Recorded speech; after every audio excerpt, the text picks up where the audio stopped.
ਕਰੀਏ ਗੁਰ ਵਿਚਾਰ,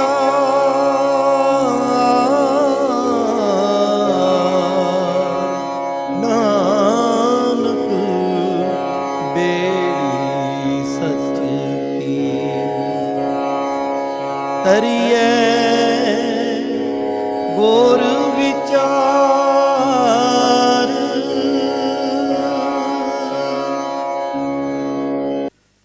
ਕਿਉਂ ਦਰਗੇ ਪਤ ਪਾਈਐ, ਜਾਂ ਹਰ ਨਾ ਵਸੇ ਮਨ ਮਾਹੇ। ਗੁਰਮੁਖੋ ਧਿਆਨ ਬਖਸ਼ਿਆ ਜੇ, ਕਿਉਂ ਦਰਗਾਹ ਪਤ ਪਾਈਐ। ਇੱਜ਼ਤ ਦਰਗਾਹ ਵਿੱਚ ਕਿਵੇਂ ਮਿਲ ਸਕਦੀ ਹੈ? ਜਦੋਂ ਤੱਕ ਹਾਰ ਨਾ ਵਸੈ ਮਨ ਮਾਹੇ। ਫਿਰ ਅਰਜ਼ ਕਰਦੇ ਆ, ਤਨ ਤੇ ਮਨ, ਇਹਦਾ ਫਰਕ ਥੋੜਾ ਜਿਹਾ ਸਮਝਣ ਵਾਲਾ ਹੈ। ਗੁਰਮਤ ਨੇ ਜਦੋਂ ਵੀ ਮੁਖਾਤਬ ਕੀਤਾ ਟਾਵੀਆਂ ਥਾਵਾਂ ਛੱਡ ਕੇ ਕਿਤੇ ਕਿਤੇ ਕਿਹਾ ਇਹ ਸਰੀਰਾ ਮੇਰਿਆ, ਜ਼ਿਆਦਾਤਰ ਮਨ ਨੂੰ ਮੁਖਾਤਬ ਕੀਤਾ ਹੈ, ਕਿਉਂਕਿ ਖੇਡ ਮਨ ਦੀ ਵਿਸ਼ਾ ਮੰਨਦਾ ਹੈ। ਤੁਸੀਂ ਬੱਸ ਨੂੰ ਕਹੋ ਵੀ ਇਹ ਬੱਸ ਦਿੱਲੀ ਏਅਰਪੋਰਟ ਜਾਣਾ ਹੈ, ਨਹੀਂ ਜਾ ਸਕੇਗੀ। ਡਰਾਈਵਰ ਨੂੰ ਕਹਿ ਦਿਓ ਬੱਸ ਨੂੰ ਲੈ ਜਾਏਗਾ, ਕਿਉਂਕਿ ਉਹਨੇ ਇਹਨੂੰ ਹੈਂਡਲ ਕਰਨਾ ਹੈ। ਇਹ ਸਰੀਰ ਤੇ ਇੱਕ ਕਨਵੈਂਸ ਹੈ ਨਾ, ਇਹਦਾ ਡਰਾਈਵਰ ਜਿਹੜਾ ਹੈਂਡਲ ਕਰਨ ਵਾਲਾ ਕੌਣ ਹੈ? ਮਨ ਹੈ। ਇਸ ਲਈ ਮਹਾਰਾਜ ਨੇ ਡਰਾਈਵਰ ਨਾਲ ਸਿੱਧਾ ਸੰਪਰਕ ਕੀਤਾ। ਨਿਰਜਿੰਦ ਬੱਸ ਨੂੰ ਕੀ ਠੁੱਡੇ ਮਾਰਨੇ ਹੋਏ? ਉਹਨੂੰ ਕੀ ਪਤਾ ਕਿੱਥੇ ਜਾਣਾ, ਕਿੱਥੇ ਮੁੜਨਾ? ਨਹੀਂ, ਡਰਾਈਵਰ ਨੂੰ ਕਾਬੂ ਕਰ ਲਿਆ। ਮਹਾਰਾਜ ਕਹਿੰਦੇ ਨੇ ਜੇ ਮਨ ਵਿੱਚ ਉਹ ਨਹੀਂ ਵਸਿਆ ਤੇ ਦਰਗਾਹ ਵਿੱਚ ਇੱਜ਼ਤ ਨਹੀਂ ਮਿਲਦੀ। ਇਹਨੂੰ ਥੋੜਾ ਜਿਹਾ ਸਮਝ ਲੈਣਾ। ਕਈ ਵਾਰ ਤਨ ਜਿਹੜਾ ਬਾਣੀ ਨਾਲ ਜੁੜਿਆ ਹੁੰਦਾ, ਮੁਬਾਰਕ ਹੈ, ਜੁੜਨਾ ਚਾਹੀਦਾ, ਮਨ ਨਹੀਂ ਜੁੜਦਾ। ਮਹਾਰਾਜ ਕਹਿੰਦੇ ਨਹੀਂ, ਖੇਡ ਮਨ ਦੀ ਹੈ, ਮਨ ਨੂੰ ਇਸ ਪਾਸੇ ਲਾ। ਮਨ ਕੀ ਹੈ? ਸੁਰਤ। ਮਨ ਕੀ ਹੈ? ਧਿਆਨ। ਮਨ ਕੀ ਹੈ? ਇਕਾਗਰਤਾ। ਕਈ ਵਾਰ ਨਾ ਗੁਰਦੁਆਰੇ ਆ ਕੇ ਵੀ ਸਾਡਾ ਮਨ ਗੁਰਦੁਆਰੇ ਵਿੱਚ ਨਹੀਂ ਹੁੰਦਾ। ਮਨ ਕਿੱਥੇ ਹੁੰਦਾ? ਜਿਹੜੇ ਸਾਧਨ ਨੇ ਨਾ, ਇਹਨਾਂ ਦਾ ਸਦਉਪਯੋਗ ਵੀ ਕੀਤਾ ਜਾ ਸਕਦਾ, ਇਹਨਾਂ ਦਾ ਦੁਰਉਪਯੋਗ ਵੀ ਹੁੰਦਾ। ਸੈੱਲ ਫੋਨ ਬੜੀ ਵਧੀਆ ਚੀਜ਼ ਹੈ, ਬੜੀ ਵਧੀਆ ਚੀਜ਼ ਹੈ। ਆਹ ਬੱਚੀਆਂ ਘਰਾਂ 'ਚੋਂ ਪੜ੍ਹਨ, ਲੋਕੀ ਘੱਲਦੇ ਹੀ ਨਹੀਂ ਸਨ। ਹੁਣ ਕਹਿੰਦੇ ਕੋਈ ਗੱਲ ਨਹੀਂ, ਬੇਟੀ ਦੇ ਕੋਲ ਸੈੱਲ ਫੋਨ ਹੈ, ਜਿੱਥੇ ਮਰਜ਼ੀ ਉਹਨੂੰ ਕੋਈ ਪ੍ਰੋਬਲਮ ਹੋਈ ਫੋਨ ਕਰ ਲੈਗੀ। ਇੱਕ ਚੰਗਾ ਸਾਧਨ ਮੈਂ ਸਮਝਣਾ। ਪਰ ਹੁਣ ਸੰਗਤ ਵਿੱਚ ਆ ਕੇ ਬੇਨਤੀ ਕਰਨ ਦੇ ਬਾਵਜੂਦ ਵੀ ਅਸੀਂ ਬੰਦ ਕਰਨ ਦੀ ਜ਼ਹਿਨੀਅਤ ਵੀ ਨਾ ਉਠਾਈਏ ਤੇ ਇਹ ਫਿਰ ਉਹਦਾ ਦੁਰਉਪਯੋਗ ਹੋ ਗਿਆ। ਇਹਨੂੰ ਸਮਝਿਆ ਜੀ? ਕਿਉਂ? ਕਿਉਂਕਿ ਇੱਕ ਫੋਨ ਦੀ ਘੰਟੀ ਵੱਜੀ ਏ, ਜੇ 500 ਸਰੀਰ ਬੈਠਾ ਹੈ, 500 ਸਰੀਰ ਦੇ ਤੁਸੀਂ 2 ਮਿੰਟ ਜ਼ਾਇਆ ਕੀਤੇ, 500 ਗੁਣਾ 2 ਬਰਾਬਰ ਹੈ 1000 ਮਿੰਟ ਕੌਮ ਦਾ ਤੁਸੀਂ ਜ਼ਾਇਆ ਕਰ ਦਿੱਤਾ। ਵੇਖਣ ਸੁਣਨ ਨੂੰ ਮਾਈਨਰ ਗੱਲ ਹੈ, ਪਰ ਇਹਦਾ ਰੀਐਕਸ਼ਨ ਕਿੱਡਾ ਹੁੰਦਾ ਹੈ, ਕਿਉਂਕਿ ਗੱਲ ਇੱਥੇ ਸੁਰਤ ਦੀ ਹੈ। ਕਲਗੀਧਰ ਪਾਤਸ਼ਾਹ ਗੁਰੂ ਗੋਬਿੰਦ ਸਿੰਘ ਮਹਾਰਾਜ ਦੇ ਇਤਿਹਾਸ ਵਿੱਚ ਕਥਾ ਤੁਸੀਂ ਸੁਣਦੇ ਹੋ ਨਾ, ਵੀ ਮਹਾਰਾਜ ਮਾਲਵੇ ਦੀ ਧਰਤੀ ਬਰੇਤੇ ਦੇ ਉੱਤੇ ਹਜ਼ੂਰ ਦਾ ਤੰਬੂ ਲੱਗਾ ਹੈ, ਸਿੰਘ ਪਹਿਰੇ ਤੇ ਖੜੇ ਨੇ ਤੇ ਕੁਝ ਸਿੰਘ ਵਿਸ਼ਰਾਮ ਫਰਮਾ ਰਹੇ ਨੇ। ਜਿਹੜੇ 10 ਸਿੰਘ ਪਹਿਰੇ ਤੇ ਖੜੇ ਸਨ, ਉਹਨਾਂ ਵਿੱਚੋਂ ਇੱਕ ਸਿੰਘ ਨੇ ਸਿੰਘਾਂ ਦੇ ਕੰਨ 'ਚ ਸੌ ਪਾਈ ਵੀ ਇੱਥੇ ਨਾ ਲਾਗੇ ਸਰਕਸ ਵਾਲੇ ਤਮਾਸ਼ੇ ਵਾਲੇ ਆਏ ਨੇ, ਤਮਾਸ਼ੇ ਵਾਲੇ। ਕਿਉਂ ਦਰਗਾਹ ਸੁੱਖ ਪਾਈਐ ਜਾਂ ਹਾਰ ਨਾ ਵਸੈ, ਕਿਉਂ ਦਰਗਾਹ ਪਤ ਪਾਈਐ ਜਾਂ ਹਾਰ ਨਾ ਵਸੈ ਮਨ ਮਾਹੇ। ਮਨ ਦਾ ਟਿਕਾਣਾ ਵੀ ਕਈ ਸੱਜਣ ਇੱਥੇ ਮੰਨਦੇ ਨੇ, ਪਰ ਇਹ ਅਸਲ ਵਿੱਚ ਪ੍ਰੋਫੈਸਰ ਸਾਹਿਬ ਸਿੰਘ ਨੇ ਇਹਨੂੰ ਦਿਮਾਗ ਨਾਲ ਜੋੜਿਆ। ਖੈਰ ਰੋ ਵਿਚਾਰ।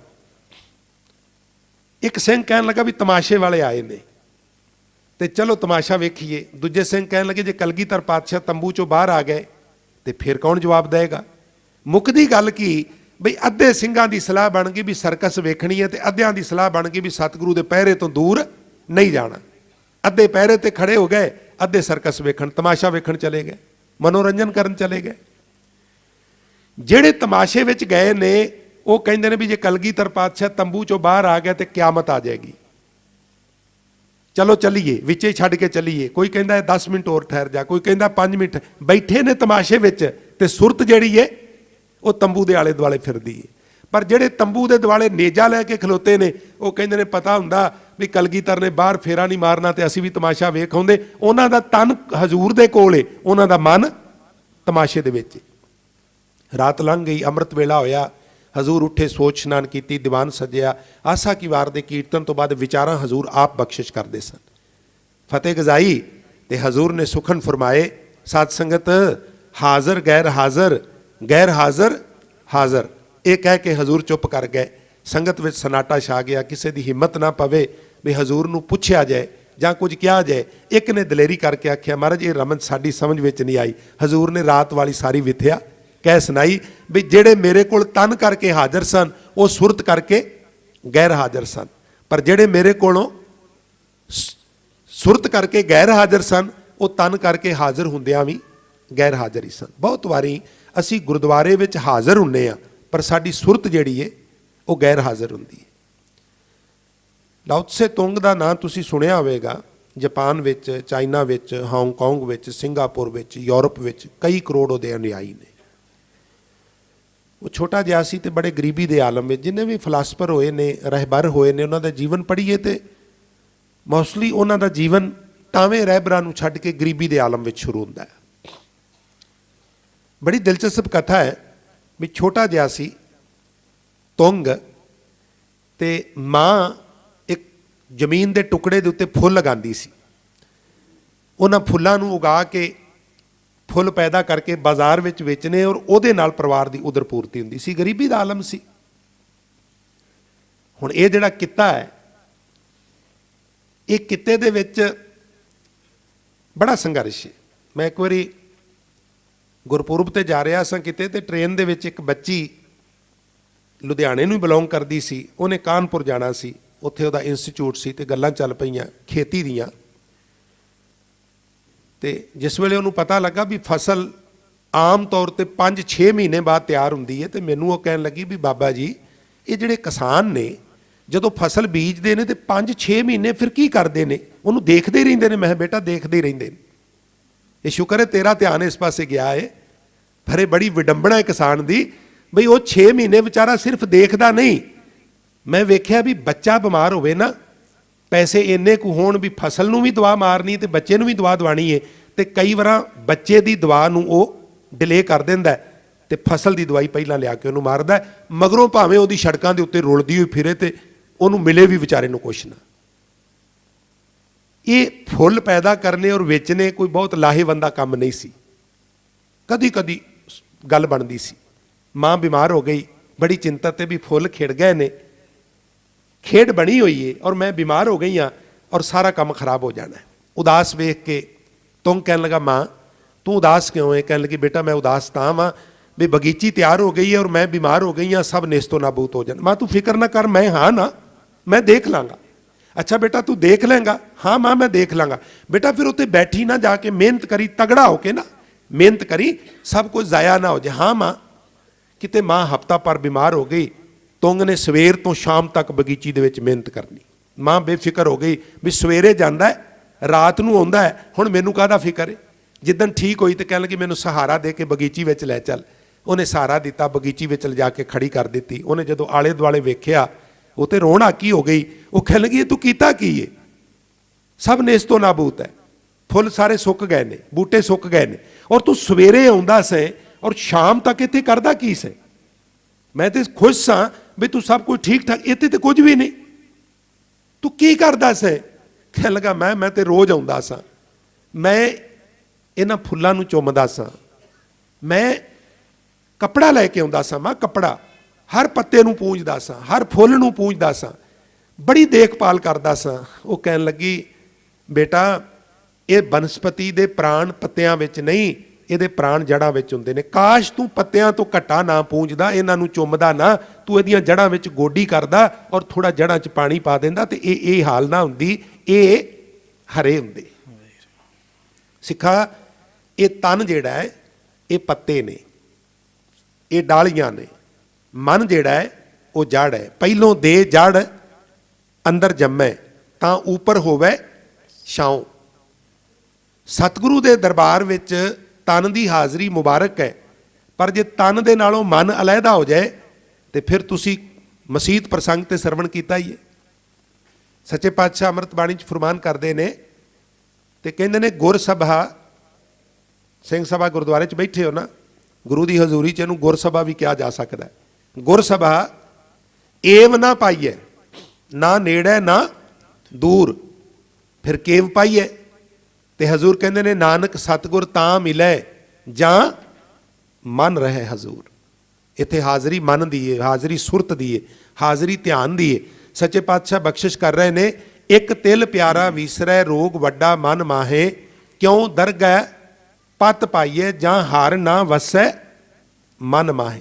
ਜਦੋਂ ਤੱਕ ਹਰੀ ਮਨ ਵਿੱਚ ਆ ਕੇ ਨਹੀਂ ਵਸਦਾ, ਧਿਆਨ ਵਿੱਚ ਨਹੀਂ ਵਸਦਾ, ਸੁਰਤ ਵਿੱਚ ਨਹੀਂ ਵਸਦਾ, ਉਦੋਂ ਤੱਕ ਦਰਗਾਹ ਵਿੱਚ ਇੱਜ਼ਤ ਕਿਵੇਂ ਮਿਲ ਸਕਦੀ ਹੈ? ਭਾਵ ਨਹੀਂ ਮਿਲ ਸਕਦੀ। ਗੁਰ ਮਿਲਿਆ ਸੁਖ ਪਾਈਐ, ਅਗਨ ਮਰੇ ਗੁਣ ਮਾਹੇ। ਗੁਰੂ ਨੂੰ ਮਿਲ ਕੇ ਆਤਮਿਕ ਸੁੱਖ ਦੀ ਪ੍ਰਾਪਤੀ ਹੁੰਦੀ ਹੈ। ਇੱਕ ਗਰੀਬ ਸਮਝਦਾ ਹੈ ਵੀ ਮੈਂ ਅਮੀਰ ਹੋ ਜਾਵਾਂਗਾ ਤੇ ਸੁਖੀ ਹੋ ਜਾਵਾਂਗਾ। ਅਮੀਰ ਵੀ ਦੁਖੀ ਹੈ, ਉਹ ਸਮਝਦਾ ਵੀ ਮੈਂ ਦੇਸ਼ ਪ੍ਰਦੇਸ਼ਾਂ ਦਾ ਭਰਮਣ ਕਰ ਲਾਂਗਾ ਤੇ ਸੁਖੀ ਹੋ ਜਾਵਾਂਗਾ, ਮੈਂ ਮਨੋਰੰਜਨ ਦੇ ਸਾਧਨ ਪੈਦਾ ਕਰ ਲਾਂ ਤੇ ਸੁਖੀ ਹੋ ਜਾਵਾਂਗਾ। ਪਰ ਸਭ ਕੁਝ ਕਰਕੇ ਵੇਖ ਲੈਂਦਾ, ਸੁਖੀ ਨਹੀਂ ਹੁੰਦਾ। ਫਿਰ ਆਵਾਜ਼ ਆਉਂਦੀ ਹੈ, ਸੁਖ ਨਾਹੀ ਬਹੁਤਾ ਧਨ ਖਾਟੇ, ਸੁਖ ਨਾਹੀ ਪੇਖੈ ਨ੍ਰਿਤ ਨਾਟੇ, ਸੁਖ ਨਾਹੀ ਬਹੁ ਦੇਸ਼ ਕਮਾਏ। ਮਹਾਰਾਜ ਸੁਖ ਕਿੱਥੇ ਹੈ?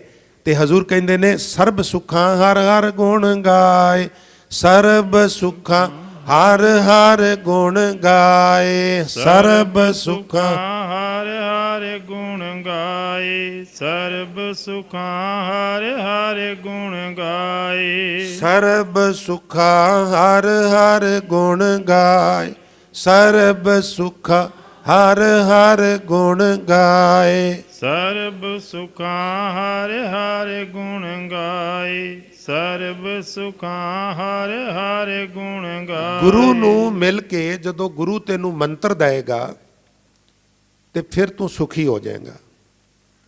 ਭਾਵ ਉਸ ਨਾਮ ਦੀ ਬਰਕਤ ਨਾਲ ਤ੍ਰਿਸ਼ਨਾ ਦੀ ਅੱਗ ਬੁੱਝ ਜਾਏਗੀ ਔਰ ਉਹ ਜਿਹੜੀ ਤਪਸ਼ ਹੈ ਉਹ ਖਤਮ ਹੋ ਜਾਏਗੀ। ਔਰ ਉਸ ਤਪਸ਼ ਦੇ ਖਤਮ ਹੋਣ ਨਾਲ ਜਲਤੋ ਬਲਤੋ ਤੌਂਕਿਆ ਗੁਰ ਚੰਦਨ ਸ਼ੀਤ ਲਾਇਆ। ਜਿਵੇਂ ਕਿਸੇ ਬਲਦੀ ਹੋਈ ਚੁੱਲ੍ਹ ਵਿੱਚ ਅੱਗ ਤੋਂ ਦੂਰ ਜਾਣ ਲੱਗਿਆਂ ਸਵਾਣੀਆਂ ਉਹਨੂੰ ਬੁਝਾ ਜਾਂਦੀਆਂ ਨੇ ਵੀ ਅੱਗ ਲੱਗ ਨਾ ਜਾਏ, ਇਸ ਤਰ੍ਹਾਂ ਜਿਹੜਾ ਅੰਦਰ ਭਾਂਬੜ ਬਲਦਾ ਉੱਥੇ ਗੁਰੂ ਨਾਮ ਦਾ ਛੱਟਾ ਜਦੋਂ ਮਾਰਦਾ ਉਹ ਬੁੱਝ ਜਾਂਦੀ ਏ, ਠੰਡਾ ਠਾਰ ਹੋ ਜਾਂਦਾ ਔਰ ਜੀਵ ਸੁਖੀ ਹੋ ਜਾਂਦਾ। ਜੋਤੀ ਜੋਤ ਮਿਲਾਈਐ, ਸੁਰਤੀ ਸੁਰਤ ਸੰਜੋਗ। ਜੇ ਵਾਹਿਗੁਰੂ ਦੀ ਜੋਤ ਵਿੱਚ ਆਪਣੀ ਜਿੰਦ ਨੂੰ ਹਲੂਲ ਕਰ ਦਈਏ, ਮਿਲਾ ਦਈਏ। ਦੇਖੋ, ਇੱਕ ਮਿਲਾਣਾ ਹੁੰਦਾ ਹੈ ਜਿਹੜਾ ਮਿਲਾ ਕੇ ਫਿਰ ਅਲੱਗਾ ਕੀਤਾ ਜਾ ਸਕੇ, ਇੱਕ ਮਿਲਾਣਾ ਹੁੰਦਾ ਜਿਹੜਾ ਮਿਲਾ ਕੇ ਫਿਰ ਅਲੱਗਾ ਨਾ ਕੀਤਾ ਜਾ ਸਕਦੇ। ਉਹਨੂੰ ਉਰਦੂ 'ਚੋਂ ਕਹਿੰਦੇ ਨੇ ਹਲੂਲ ਹੋਣਾ। ਜਿਸ ਤਰ੍ਹਾਂ ਇੱਕ ਬਾਲਟੀ ਪਾਣੀ ਦੀ ਭਰੀ ਹੋਵੇ, ਅਸੀਂ ਕਿਸੇ ਲੇਕ ਵਿੱਚ ਕਿਸੇ ਤਲਾਬ ਵਿੱਚ ਜਾ ਕੇ ਡੋਲ ਦਈਏ, ਡੋਲ ਦਿੱਤਾ, ਉਹ ਰਲ ਗੱਡ ਹੋ ਗਿਆ। ਹੁਣ ਸਾਰੇ ਮਨੋਵਿਗਿਆਨੀ, ਸਾਰੇ ਵਿਗਿਆਨੀ ਤੇ ਸਾਰੇ ਗਿਆਨੀ ਇਕੱਠੇ ਕਰ ਲਓ ਵੀ ਉਹ ਹੀ ਪਾਣੀ ਬਾਹਰ ਕੱਢੋ, ਉਹ ਸਰੈਂਡਰ ਕਰ ਦੇਣਗੇ ਵੀ ਉਹ ਨਹੀਂ ਨਿਕਲ ਸਕਦਾ। ਇਹਨੂੰ ਕਹਿੰਦੇ ਨੇ ਹਲੂਲ ਕਰਨਾ। ਗੁਰ ਕਿਰਪਾ ਜੇ ਨਰ ਕੋ ਕੀਨੀ ਤੇ ਇਹ ਜੁਗਤ ਪਛਾਣੀ। ਹੁਣ ਨਾਨਕ ਲੀਨ ਭਇਓ ਗੋਬਿੰਦ ਸੋ ਜਿਉ ਪਾਣੀ ਸੰਗ ਉਹ ਅਵਸਥਾ, ਜਿਹਨੂੰ ਰਸਾਇਣ ਕਿਰਿਆ ਕਹਿੰਦੇ ਨੇ। ਦੁੱਧ ਨੂੰ ਜਾਗ ਲਾਇਆ, ਦਹੀਂ ਬਣ ਗਿਆ, ਹੁਣ ਉਹਨੂੰ ਦੁਬਾਰਾ ਦੁੱਧ ਨਹੀਂ ਕੋਈ ਬਣਾ ਸਕਦਾ। ਮੱਖਣ ਬਣ ਸਕਦਾ, ਉਹਦੇ ਵਿੱਚੋਂ ਘਿਓ ਬਣ ਸਕਦਾ, ਕੋਈ ਹੋਰ ਪਦਾਰਥ ਬਣ ਸਕਦਾ, ਅਗਲੀ ਯਾਤਰਾ ਤੇ ਨਿਕਲ ਸਕਦਾ, ਪਿੱਛੇ ਨਹੀਂ ਆ ਸਕਦਾ। ਇਸੇ ਤਰ੍ਹਾਂ ਜਦੋਂ ਗੁਰੂ ਸਿਰ ਤੇ ਹੱਥ ਰੱਖਦਾ ਹੈ ਨਾ, ਕਰ ਹੁਕਮ ਮਸਤਕ ਹੱਥ ਧਾਰ ਵਿੱਚੋਂ ਮਾਰ ਕੱਢੀਆਂ, ਗਿਆਨ ਕੀ ਵੱਡਨੀ ਮਨੋ ਹਾਥ ਲੈ ਕਾਤੁਰਤਾ ਕੁਟਵਾਰ ਬਾਹਰ ਹੈ। ਗਿਆਨ ਦੇ ਝਾੜੂ ਨਾਲ ਅੰਦਰੋਂ ਸਾਰੇ ਔਗਣਾਂ ਨੂੰ ਹੂੰਝ ਕੇ ਤੇ ਉਹ ਮੇਨ ਗੇਟ ਦੇ ਬਾਹਰਲੇ ਪਾਸੇ ਜਾ ਕੇ ਢੇਰੀ ਕਰ ਆਉਂਦਾ ਹੈ। ਜਦੋਂ ਗੁਰੂ ਕਿਰਪਾ ਕਰਦਾ ਹੈ ਤੇ ਇਸ ਕਦਰ ਫਿਰ ਸਤਿਗੁਰੂ ਸੱਚੇ ਪਾਤਸ਼ਾਹ ਬਖਸ਼ਿਸ਼ ਕਰ ਰਹੇ ਨੇ। ਪਰ ਕਦੋਂ ਹੁੰਦਾ ਹੈ? ਜਦੋਂ ਜੋਤੀ ਜੋਤ ਰਲਾਈਏ, ਸੁਰਤੀ ਸੁਰਤ ਸੰਜੋਗ। ਜੋਤ ਦੇ ਵਿੱਚ ਜੋਤ ਨੂੰ ਰਲਾ ਦੇਣਾ, ਸੁਰਤ ਵਿੱਚ ਸੁਰਤ ਨੂੰ ਜੋੜ ਦੇਣਾ। ਹਿੰਸਾ ਹਉਮੈ ਗਤ ਗਏ, ਨਾਹੀ ਸਹਸਾ ਸੂਗ। ਹਿੰਸਾ ਕਹਿੰਦੇ ਨੇ ਖੂਨ ਡੋਲਣਾ ਨੂੰ। ਇਹਦੇ ਗੇਤਰ ਐੜਾ ਲੱਗ ਜਾਏ ਤੇ ਇਹਨੂੰ ਅਹਿੰਸਾ ਕਹਿੰਦੇ ਨੇ। ਜਿਸ ਤਰ੍ਹਾਂ ਮਹਾਤਮਾ ਬੁੱਧ ਨੇ, ਉਹਨਾਂ ਦਾ ਜਿਹੜਾ ਉਪਦੇਸ਼ ਸੀ, ਪ੍ਰਧਾਨ ਉਪਦੇਸ਼ ਸੀ ਜਿਹੜਾ, ਉਹ ਸੀ ਅਹਿੰਸਾ ਪਰਮੋ ਧਰਮੰ। ਸਭ ਤੋਂ ਵੱਡਾ ਧਰਮ ਇਹ ਹੈ ਵੀ ਜੀਵ ਹੱਤਿਆ ਨਾ ਕਰੋ। ਤੋ ਹਿੰਸਾ ਹੱਤਿਆ, ਹੱਤਿਆ ਕੌਣ ਕਰ ਸਕਦਾ ਹੈ? ਕਠੋਰ ਵਿਅਕਤੀ, ਜਿਹਦਾ ਹਿਰਦਾ ਕਠੋਰ ਹੈ। ਮਹਾਰਾਜ ਕਹਿੰਦੇ ਨੇ ਹਿੰਸਾ ਹਉਮੈ ਗਤ ਗਈ। ਕਠੋਰਤਾ ਤੇ ਹੰਕਾਰ, ਗਤ ਗੱਗਾ ਤੱਤਾ ਗਤ ਜਿੱਥੋਂ ਆਇਆ ਹੈ ਉੱਥੇ ਇਹਦਾ ਉਚਾਰਨ ਹੈ ਗਮ। ਗਮ ਮੈਨੇ ਪਹੁੰਚਣਾ, ਜਿਹਨੂੰ ਤੁਸੀਂ ਗੋ ਵੈਂਟ ਗੋਨ ਕਹਿੰਦੇ ਹੋ। ਭਾਵ ਇਹ ਹੈ ਵੀ ਗੁਰੂ ਦੀ ਬਖਸ਼ਿਸ਼ ਨਾਲ, ਸਿਮਰਨ ਦੀ ਬਰਕਤ ਨਾਲ ਕੀ ਹੁੰਦਾ ਹੈ, ਕਠੋਰਤਾ ਤੇ ਹਉਮੈ ਗੱਤ ਗਈ, ਉਹ ਦੂਰ ਚਲੇ ਜਾਂਦੇ ਨੇ, ਔਰ ਜਿਹੜੇ ਸਹਿੰਸੇ ਨੇ ਉਹ ਵੀ ਮੁੱਕ ਜਾਂਦੇ ਨੇ। ਕਰਮ ਕਾਂਡਾਂ ਦੇ ਨਾਲ ਆਤਮਕ ਅਡੋਲਤਾ ਨਹੀਂ ਮਿਲਦੀ। ਹਜ਼ੂਰ ਕਹਿੰਦੇ ਨੇ ਕਰਮੀ ਸਹਿਜ ਨਾ ਉਪਜੈ, ਬਿਨ ਸਹਿਜੈ ਸਹਿਸਾ ਨਾ ਜਾਏ, ਨਾ ਜਾਏ ਸਹਿਸਾ ਕਿਤੈ ਸੰਜਮ, ਰਹੇ ਲੋਕ ਵਿਲ ਲਾਏ। ਫਿਰ ਅੱਗੇ ਸਤਿਗੁਰੂ ਗੁਰੂ ਅਮਰਦਾਸ ਜੁਗਤੀ ਦੱਸਦੇ ਨੇ ਵੀ ਉਹ ਜਾਂਦਾ ਕਿਵੇਂ। ਮਨ ਧੋਵੋ,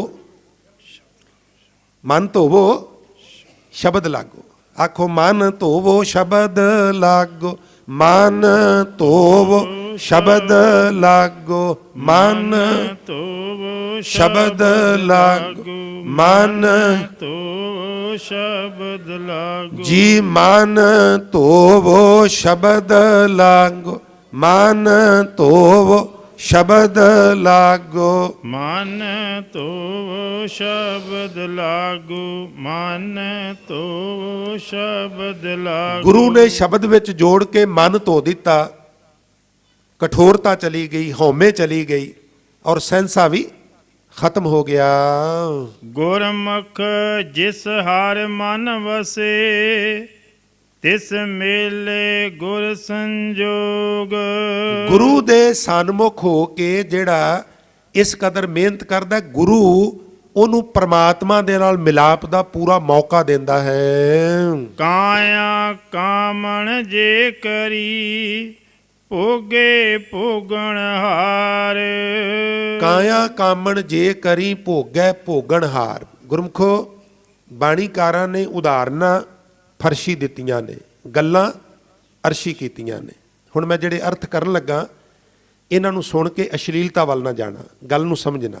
ਇਸਤਰੀ ਪੁਰਖ ਦਾ ਕੋਈ ਵਿਤਕਰਾ ਨਹੀਂ ਗੁਰਮਤ ਵਿੱਚ, ਪਰ ਕਹਿੰਦੇ ਜਿਸ ਤਰ੍ਹਾਂ ਇੱਕ ਪਤਨੀ ਆਪਣਾ ਸਭ ਕੁਝ ਆਪਣੇ ਪਤੀ ਨੂੰ ਸਮਰਪਿਤ ਕਰ ਦਿੰਦੀ ਹੈ, ਆਪਣਾ ਧਨ, ਆਪਣਾ ਮਨ ਔਰ ਆਪਣਾ ਤਨ, ਇਸ ਤਰ੍ਹਾਂ ਮੈਂ ਆਪਣਾ ਤਨ ਅਕਾਲ ਪੁਰਖ ਨੂੰ ਅਰਪਣ ਕਰਦਿਆਂ ਆਖੋ ਸਤਨਾਮ ਸ੍ਰੀ ਵਾਹਿਗੁਰੂ। ਅਰਪਣ ਕਰਨਾ ਕੀ ਹੈ? ਵੀ ਗੁਰੂ ਗ੍ਰੰਥ ਸਾਹਿਬ ਦੇ ਸਾਹਮਣੇ ਖੜੇ ਹੋ ਕੇ ਕਹਿਣਾ ਮਹਾਰਾਜ ਮੈਂ ਤਨ ਅਰਪਣ ਕਰ ਦਿੱਤਾ, ਨਹੀਂ। ਸੱਚੀ ਮੁੱਚੀ ਤਨ ਜਿਹੜਾ ਹੈ ਉਹ ਗੁਰੂ ਗ੍ਰੰਥ ਸਾਹਿਬ ਦੇ ਨਾਲ ਜੋੜ ਦੇਣਾ। ਅੰਤਰ ਗੁਰ ਆਰਾਧਨਾ, ਸਾਰਾ ਪਰਿਵਾਰ। ਜੇਵਾ ਜਪ ਗੁਰ ਨਾਉ, ਨੇਤਰੀ ਸਤਿਗੁਰ ਪੇਖਣਾ, ਸਤਿਗੁਰ ਪੇਖਣਾ, ਸਰਵਣੀ ਸੁਣਨਾ। ਗੁਰ ਨਾਮ ਫਿਰ ਸਤਿਗੁਰ ਸੇਤੀ ਰਤਿਆ ਕੀ ਹੋਵੇਗਾ, ਦਰਗਹਿ ਪਾਈਏ ਕਹੋ ਨਾਨਕ ਕਿਰਪਾ ਕਰੇ। ਜਿਸ ਨੂੰ ਇਹ ਜਗ ਮੈਂ ਊਤਮ ਕਾਂਢੀਏ, ਵਿਰਲੇ ਕੇਈ ਕੇ। ਭਾਵ ਸਾਰੇ ਗਿਆਨ ਇੰਦਰੇ ਇਸ ਪਾਸੇ ਲਾ ਦੇਣੇ। ਸੱਚੇ ਪਾਤਸ਼ਾਹ ਕਹਿੰਦੇ ਅੰਮ੍ਰਿਤ ਬਾਣੀ ਦੇ ਵਿੱਚ ਇੱਕ ਸ਼ਬਦ ਸਮਾਂ ਤੇ ਇਜਾਜ਼ਤ ਨਹੀਂ ਦਿੰਦਾ। ਅੱਜ ਇਸ ਅਸਥਾਨ ਤੇ ਸਾਰੀਆਂ ਸੰਗਤਾਂ ਨੂੰ ਪਤਾ ਹੈ ਵੀ ਤਰੀਆ ਗੁਰ ਵਿਚਾਰ ਪ੍ਰੋਗਰਾਮ ਦਾ ਆਖਰੀ ਦਿਨ ਹੈ, ਔਰ ਕੱਲ੍ਹ ਤੋਂ ਇਹ ਸਾਰੀ ਜਿਹੜੀ ਛਾਉਣੀ ਹੈ, ਇਹ ਨਾਲ ਜਿਹੜਾ GHI ਗੁਰਦੁਆਰਾ ਹੈ, ਬਹੁਤੀ ਡਿਸਟੈਂਸ ਨਹੀਂ ਗੀ। ਮੈਂ ਸਮਾਪਤੀ ਤੋਂ ਬਾਅਦ ਕਈ ਵਾਰ ਕਾਹਲ ਹੁੰਦੀ ਹੈ, ਇਹ ਬੇਨਤੀ ਹੈ ਪ੍ਰਬੰਧਕਾਂ ਵੱਲੋਂ ਵੀ, ਸਾਰਿਆਂ ਸੱਜਣਾ ਵੱਲੋਂ ਵੀ, 10-15 ਮਿੰਟ ਤੁਹਾਡੇ ਅੱਜ 20 ਮਿੰਟ ਐਕਸਟਰਾ ਲੈਣੇ ਨੇ।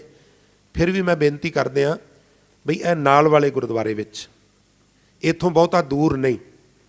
ਇਸੇ ਤਰ੍ਹਾਂ ਬਣੀ ਬਣਾਈ ਜਿਹੜੀ ਟੀਮ ਹੈ, ਉਹ ਸਾਰਿਆਂ ਦੇ ਚਰਨਾਂ ਵਿੱਚ ਬੇਨਤੀ ਹੈ ਬਈ ਕੱਲ੍ਹ ਤੋਂ ਸੇਮ ਟਾਈਮ 7:30 ਤੋਂ 8:30 ਗੁਰਦੁਆਰਾ GHI ਬਲਾਕ, ਇਹ ਨਾਲ ਗੁਰਦੁਆਰਾ ਸ੍ਰੀ ਗੁਰੂ ਅਰਜਨ ਦੇਵ ਸਤਸੰਗ ਸਭਾ, ਉੱਥੇ ਪ੍ਰੋਗਰਾਮ ਸਮਾਪਤ ਹੋਣੇ ਨੇ। ਅੱਜ ਇੱਥੇ ਅੰਤਲਾ ਸਮਾਗਮ ਹੈ, ਔਰ ਮੈਂ ਅਰਜ਼ ਕਰ ਰਿਹਾ ਸਾਂ ਵੀ ਕਿਸ ਤਰ੍ਹਾਂ ਸਾਰੇ ਪਰਿਵਾਰ ਨੂੰ ਇਸ ਪਾਸੇ ਲਾ ਦੇਣਾ। ਤੁਸੀਂ ਪੜ੍ਹਦੇ ਹੋ ਨਾ, ਦੀਨ ਦਿਆਲ ਭਰੋਸਾ ਤੇਰਾ, ਸਭ ਪਰਿਵਾਰ ਚੜਾਇਆ ਬੇੜੇ। ਹੱਡ ਚੰਮ ਦਾ ਪਰਿਵਾਰ ਵੀ ਬੇੜੇ ਚੜਾਓ, ਮੁਬਾਰਕ ਹੈ।